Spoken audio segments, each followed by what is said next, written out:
The preseason poll tends to be a place where the good teams, the blue blood teams, get rewarded. And we see a lot of that near the top of this poll with Alabama and Ohio State and Florida State and so on.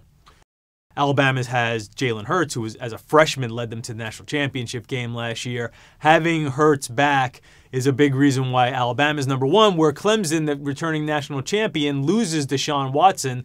They're one of the few teams that lost a prominent quarterback and still managed to have a top 10 ranking. So I think there's the difference between those two teams. Listen, Alabama's also been recruiting unbelievably well under Nick Saban. They are, I wrote, the surest thing in sports. They're either winning the national championship, playing for it, or pretty darn close during his tenure at Alabama. So I think the interesting thing about the SEC this year will be, can any of those teams in the middle of the rankings, Auburn, Georgia, LSU, Florida, can those teams take a big step up and actually challenge Alabama? Or is it going to be another year of Alabama and everybody else?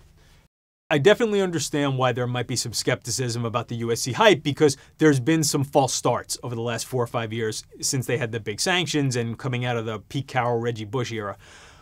This looks a little more legit. The Trojans come into this season on a 9-game winning streak with Sam Darnold, who might be the best quarterback in the country. He's the Heisman Trophy favorite. Again, I understand there might be a little bit of tentativeness to say, hey, we've seen this before and USC is going to fall flat. This is a team that no longer is dealing with sanctions. It seems to have found some peace at head coach with Clay Helton. And again, you might have the best quarterback in the country.